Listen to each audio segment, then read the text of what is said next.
சிம்பிளா ஒரு பென்ட்ரைவ்ல இருக்க ஒரு வைரஸ் ஒரு கண்ட்ரியோட நியூக்ளியர் வெப்பனையே டேமேஜ் பண்ணியிருந்திருக்கு.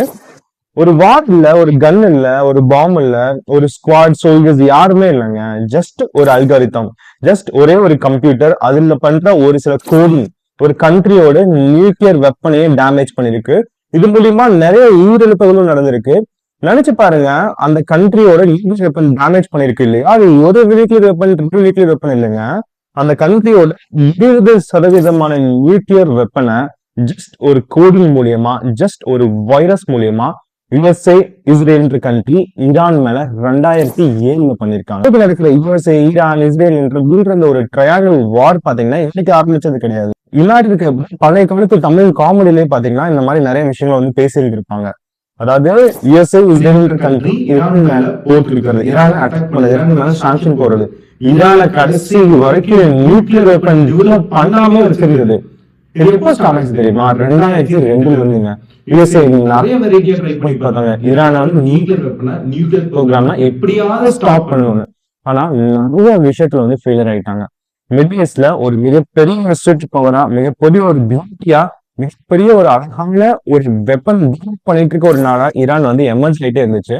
இந்த இடத்துல என்னடா பண்றது அப்படின்னு யோசிச்சுட்டு இருக்கும்போது யுஎஸ்ஏயோட சிஐ ஏஜென்ட்ஸ், யுஎஸ்ஏவோட நிறைய சைபர் வார்ஃபேர் ஆரம்பிச்சிருக்காங்க. இந்த சைபர் வார்ஃபேர் என்ன நடக்கும்னா வந்து சோல்ஜர்ஸ் எல்லாம் இருக்க மாட்டாங்க, ஒரு கன்ன்றது வந்து இருக்காது.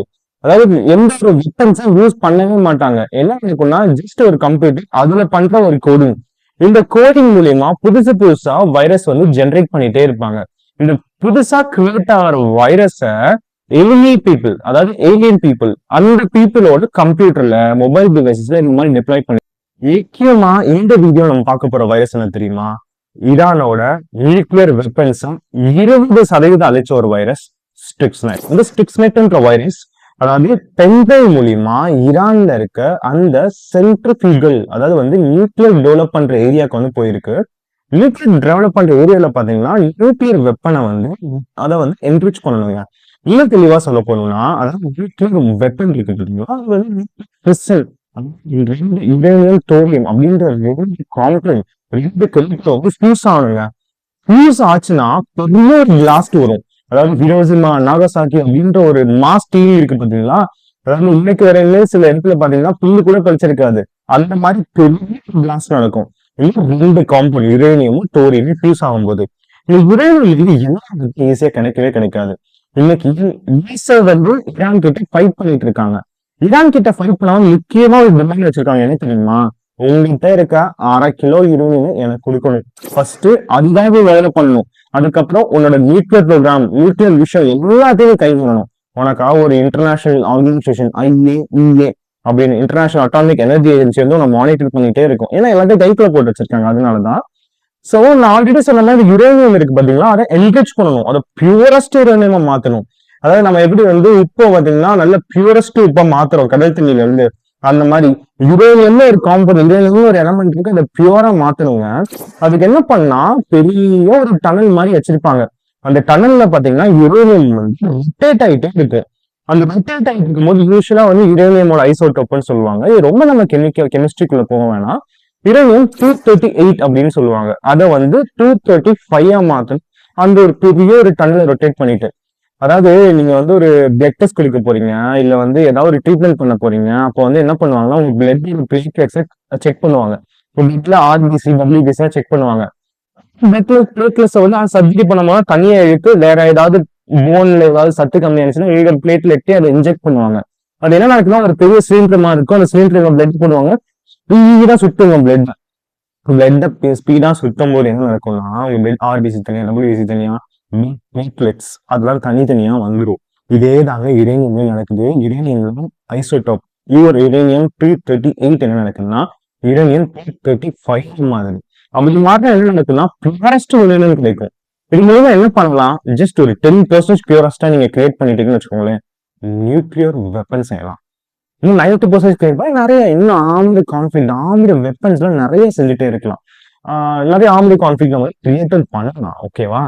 சோ இந்த வேலைகள்ல பாத்தீங்கன்னா ஈரான்ற கண்ட்ரி பாத்தீங்கன்னா 2000 இருந்து இதெல்லாம் பண்ண ஆரம்பிச்சிருச்சு. இந்த பண்ண ஆரம்பிச்சிருக்க சைட்ல பாத்தீங்கன்னா, அதாவது நியூக்ளியர் வெப்பன் டெவலப் பண்ற சைட் இந்த சைட் வந்து சீக்கிரட்டாவே ஈரான் வந்து வச்சுட்டு இருந்தாங்க. ஆனா அது வந்து யுஎஸ்ஏ சிஐஏ, அதாவது வந்து ஸ்பை ஏஜென்சி யுஎஸ்ஏ வச்சிருக்காங்க. அந்த யுஎஸ்ஏ ஏஜென்சிக்கு தெரிஞ்சிருச்சு.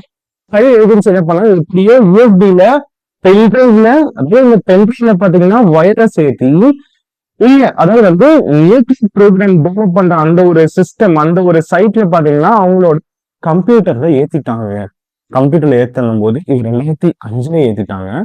நவம்பர் 2007 நடக்குதுன்னா அந்த கம்ப்யூட்டர் வந்து வேலையை காட்ட ஆரம்பிக்குது. அந்த கம்ப்யூட்டர்ல வந்து ராங்கான நிறைய டேட்டாஸ் வந்து பண்ணி சயின்டிஸ்ட் கிட்ட காட்டுது. அதாவது வந்து என்ன நடக்குதுன்னா, அந்த ரொட்டேஷன் ஆகும் பார்த்தீங்கன்னா, பெரிய டனல்ல ரொட்டேஷன் ஆகிட்டே இருக்குங்க. அதாவது நீங்க நியூக்ளியர் வெப்பன் கிரியேட் பண்றீங்கன்னா அட்லீஸ்ட் 50,000 டு 1,00,000 டனல் வேணும். அந்த மாதிரி அந்த நினைச்சு பாருங்க, 50,000 டு 1,00,000 டனல்.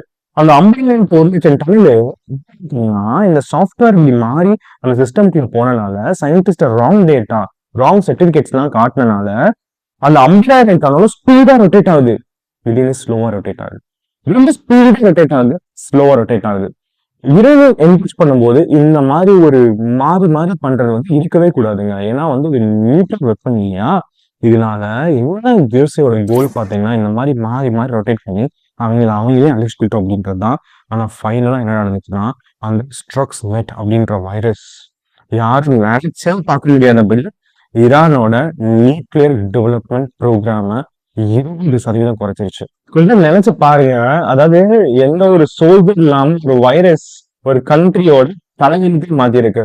ஒரு கண்ட்ரி எவ்வளவு பவர்ஃபுல்லா மாற முடியும் அப்படின்னு தள்ளி போட்டு இருந்திருக்கு. ஈரான் வந்து ரொம்ப தூரத்துல எல்லாம் இல்லைங்க. ஜஸ்ட் இந்தியால இருந்து ஒரு 3 மணி நேரம் டிராவல்ல தான் இருக்கு.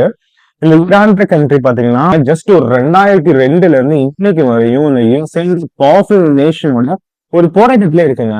ஆனா ஒரே ஒரு விஷயம் என்னன்னா, யுஎஸ்ஏ இன்னைக்கு ஈரான்கிட்ட பண்ணிட்டு இருக்க மாதிரி, இஸ்ரேல் இன்னைக்கு ஈரான்கிட்ட பண்ணிட்டு இருக்க மாதிரி, நாளைக்கு அவங்க எந்த கண்ட்ரிட்ட வேணாலும் பிஹேவ் பண்ணலாம், இன்க்ளூடிங் இந்தியாவும் தான். நம்ம இந்தியா அதாவது வந்து இன்னைக்கு பாத்தீங்கன்னா நம்ம வார்ல மட்டும் ப்ரிப்பேர் ஆகிட்டு இருக்க கூடாது, சைபர் வார்ஃபேர்ல கூட ப்ரிப்பேர் ஆகிட்டு இருக்கணும். அதாவது இஸ்ரேலியோட டெக்னாலஜி, யூஎஸ்ஏ டெக்னாலஜி என்னைக்காவது ஒரு இடத்துல, ஏதாவது ஒரு முக்கியமான இடத்துல பாத்தீங்கன்னா நம்ம மொபைல் ஏறிடலாம், லேப்டாப்ல ஏறிடலாம். இது வந்து யூஎஸ்பி மூலியமா டிரான்ஸ்ஃபர் ஆகலாம். ஸோ இந்த மாதிரி நிறைய த்ரெட்ஸ் வந்து ஃபியூச்சர்ல இந்தியாவுக்கு இருக்கு. எல்லாத்தையுமே சஸ்டெயின் பண்ணி இன்னும் பவர்ஃபுல்லான நேஷனா மாறணும் அப்படின்றது தான் என்னோட ஒரு பெரிய அபிப்பிராயம். இதே மாதிரி யுஎஸ்ஏ ஈரான் வார்ல பழைய காலத்து அப்டேட்ல இருந்து இன்னைக்கு வரையும் உடனுக்குள்ளே தெரிஞ்சுக்கலாம். நம்ம சேனலை லைக் பண்ணுங்க, ஷேர் பண்ணுங்க. இந்த சேனல்ல இந்த நியூஸை உங்களோட ஃப்ரெண்டுக்கு ஷேர் பண்ணுங்க. மிக்க